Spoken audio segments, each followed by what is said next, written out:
In this video, I'm going to be going over how to use the character panel inside Adobe Illustrator, and it's a super important panel to use if you're newer to Illustrator or even a more advanced user who hasn't really dug into these options, because it gives you a ton of control over your type and what you can do to modify it. So we're going to go in pretty quick here. I have some type pre-written that we're going to be using, which is a great future movie title. And to open up the character panel, first up here, we want to go to Window, and then sort of near the bottom here, there's type, and from within that, there's character. If you don't see that on the screen or see that checkbox next to it, just make sure you hit that. Also, apparently the shortcut is Control or Command plus T to turn that panel on and off. And also just make sure you have some type written out. If you don't know how to do that, just go over to the toolbar here. There's an icon that looks like a T for type. Just click that and then either draw a box if you want to type within a box right here, or you can also just hit T on your keyboard, which is a shortcut for the type tool. Click once and then it'll just type on a line, which is really easy to go in here and do. But I'm not going to focus on that too much because we're going to be talking about the character panel here. And also, if you don't see all these additional options below the character panel, you just want to hit this drop down box that looks like a down arrow with 4 lines. So go ahead and click that, and I'll just hit hide options here so you see what you probably see in the beginning. If you click this and then go to show options, you'll see the complete option set, which will be very helpful for you watching this because I will be using all these different options as I go through this video. Once you have your type written up and ready to modify, we can really go in here and start looking at the options. So I'll start at the top here, and we'll talk about the touch type tool at the very end, which is sort of a very specific thing. But on the top here, we have the option to pick which font you want. And also, if you just click in this little search bar and type something like, I'll type HEL to show all my Helveticas, the search option is super nice because it saves you a ton of time.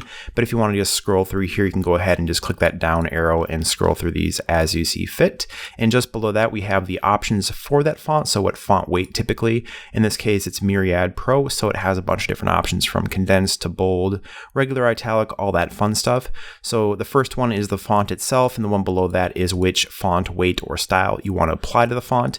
Just make sure when you're making the changes here that you've actually used the selection tool, which is the black arrow, and highlighted over your type so that when you make a change here, it actually applies. Like if I click off my type and change this from Myriad Pro to something like Pocket Knife 3D, which I don't even know what that is, but I'll click that, and as you can tell, nothing happened because my type was not selected. Where if it's selected, I can go ahead and hit that, and then it goes ahead and makes that change for me right here. So the next option right here is the font size. So fairly standard right here. You can use the up and down arrows to make your font bigger or smaller. You can highlight the number right here and change it to something else and hit enter when you're done, and it will automatically scale for you there. Or you can use this down arrow and use one of the preset options. Next to that, we have a very important one called leading, and leading is basically the distance between the baseline, shown in blue right here, to the baseline right here, also shown in blue, between your 2 lines of type. So it defaults to the standard setting that the font set, but you can use the down arrow or up arrow to either tighten this together or make them further apart. So the up arrow makes them go further apart and the down arrow makes them go closer together. And if you want to set it back to the default using this drop down menu right here, just select auto. So next up here, we have the kerning option, and this one is a little bit different because there's a couple different ways to go about and do this. If you hit the drop down box right here, it has a few options such as optical or auto. So optical, it tries to kern the letters based on their actual visual style, how they look. So if you want to very quickly to see if optical or auto works better, you can kind of flip between these two. And there's also metrics, which is another method of kerning. So feel free to check these out and see which one does the best default job for your particular type, but I tend to leave this on auto. And then if you want to kern individual letters, just double click in between 2 letters so you get your type tool, and then the type tool will just show this little blinking thing showing that you're between 2 of these letters. So make sure you don't have a letter actually selected because you can't do this. What you want to do is put your cursor between 2 letters that you want to kern between, so between the A and the T here, and then using the drop down, we now have these numbers that we can set. So if I set -100, they'll become very close together, where if I put this up to something like 200, they'll become extremely far apart.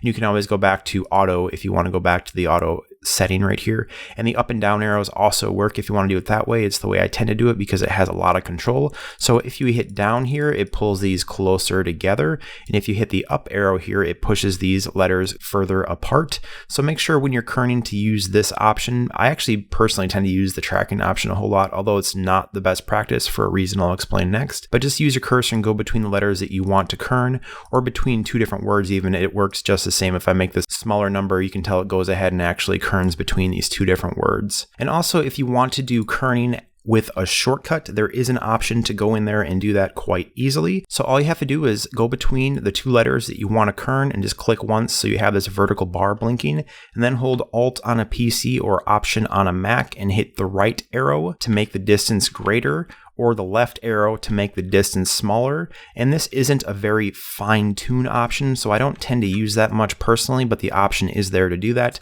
So once again, just select between two letters that you want to kern between, hold Alt on a PC or Option on a Mac, and then use the right and left arrows to very quickly move these. So if you're trying to do some quick and dirty kerning, go ahead and do that using that method, and then perhaps go into the kerning panel here and tighten it up and make it a bit more fine-tuned as you see fit. So next up here is the tracking option. So I'm actually going to quickly hit my black arrow for the selection tool right here, and then just select this entire thing. And tracking is really meant to work as spacing between every letter or space in that particular typeset. So if I increase this, you can tell it's increasing the spacing between every character or space here. And if I make this number smaller, it's doing that to everyone as well.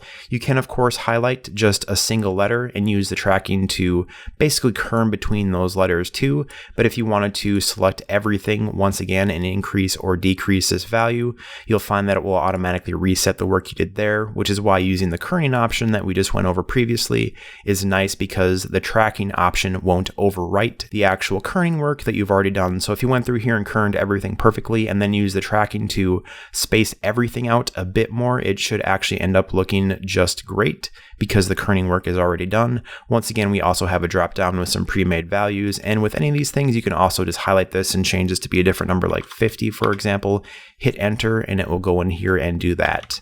So next up here, we have an option called vertical scale, which is an option that I'll say use very sparingly because generally you don't want to do this. But what it does is change the vertical scale of your individual letters here. And to make this work, you actually have to highlight the letters that you want to change. And then under vertical scale, you can hit up to make these letters larger, or hit the down arrow to make them smaller. Once again, we have a drop down, so you can select an option from that if you want to go in here and make these like really tall for some reason. But as you can tell, it really distorts the fonts, and most fonts tend not to look too good when you try to manipulate them like this. So really use this very sparingly because the end result will probably not look too professional, but the option is there in case you want to do it. The next one is the horizontal scale. So once again, just select whatever you want to horizontally scale different. So if you make this number bigger by hitting the up arrow, these become wider. And you can also make them a little bit shorter if you want to go about it this way. So of course, this is an option available to you, but much like the vertical scale option right here, use this very sparingly because the end results tend to distort things quite a bit. And in general, it's considered a bad thing to really manipulate a font like that unless you're really trying to get a specific look and you know what you're doing. And of course, if you want to do this just to one letter, you can also do that. So just highlight one letter that you want to change. And then if I go in here and change the horizontal scale, you can tell it's just doing that to the C right here, and the other letters next to it are not being affected. So that option is also available to you. And the next one right here is the baseline shift, which basically changes the baseline of any highlighted letters.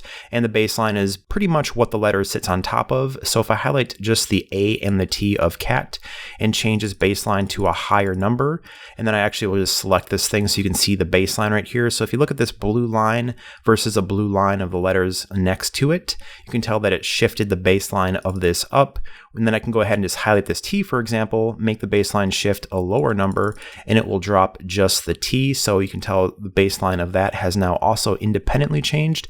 So this is a very specific option if you're trying to keep everything still as one live word, and it's important to you that you keep everything on the same live type path. Although if you highlight over this word cat and retype it, for example, it'll then ignore your previous baseline shift. So you'd have to go in here and edit letters individually if you wanted to maintain whatever the baseline shift modifications that you did. Next up, we have rotate. So you can go ahead and rotate characters. So you can select either the entire thing using the selection tool and just start rotating these along, which in this case is rotating each one independently, as you can see. So if I do this something like 90 degrees, you can tell that it rotated each individual letter 90 degrees, where if you were to, let's just set this back to nothing here, highlight just one letter and rotate that independently, I'll go to 90 degrees on this one, you can tell it rotates just that one specific letter. I find it kind of hard to find a really good reason to use this particular option, but it is certainly there if you want to rotate just a single letter or all the letters to look visually distinct from each other. So next up here we have a bunch of options at the very bottom here that you can go ahead and change. So once again, using the selection tool, which is a black arrow or the letter V, I'm just going to click once on my type right here to highlight it. And then the first one right here is all caps. So hitting that will change all of these letters to be all caps. The next one right here is small caps. So any lowercase letters that you had written up, it'll change into a small cap version. But the option for this to even be available is sort of limited based upon which font set you are using and if it has a small caps option enabled. So next up after that, we have the superscript option, and superscript is really handy. So if I had, let's say, cat 1, and I want the number 1 to be smaller and kind of up a little bit, or cat 3. So I'll go ahead and highlight just the number 3 here, select the superscript option, which automatically makes this 3 smaller and also raises it a bit. So a use case scenario for that is if you had like a TM, for example, and you want that to be smaller and up the top, which in actuality, you should probably use the character for TM. But if you want to have something smaller up here, for whatever reason, you can go ahead and do that.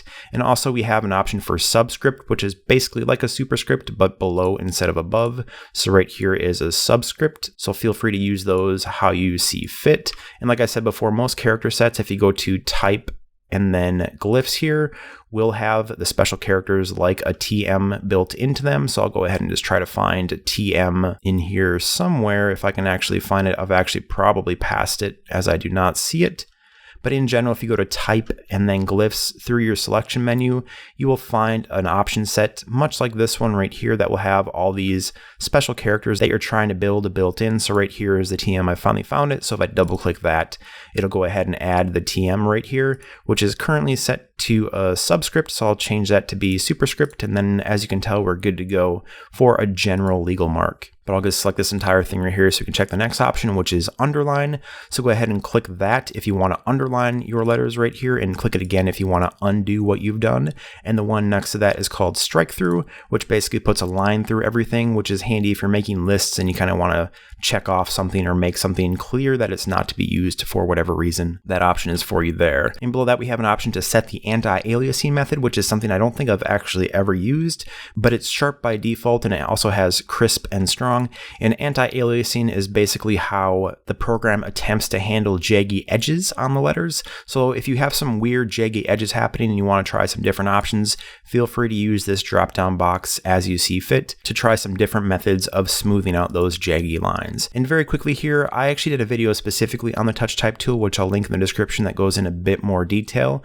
But basically, if you hit this touch type tool option, which I think requires Illustrator CC or newer, you can then click on a specific letter and just use your right and left arrow keys to move this letter around. So it's a very quick and easy way to go in here and kern stuff without having to do all that much work in terms of messing with your actual character panel. So if I highlight between these two letters, it looks like it changed to -12, which if I move this once again here to make it a bit wider, go back to my type tool and click between these two, it changed it to 28. So it does remember the actual spacing that you made the changes from in your kerning panel right here. So feel free to reference that and fine tune there if you need to. But that is it for this tutorial. It's been a fairly in-depth look, a bit more in-depth than I thought it would be about the character panel, but it's super useful to know all this information when you're doing professional layouts to make sure that the way that you are actually building your type is professional, easy to modify in the future, and that you have the knowledge to go in here and kind of control stuff the way that you need to make sure that everything looks good.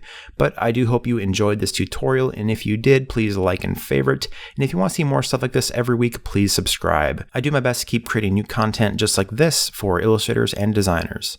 Thanks so much for watching.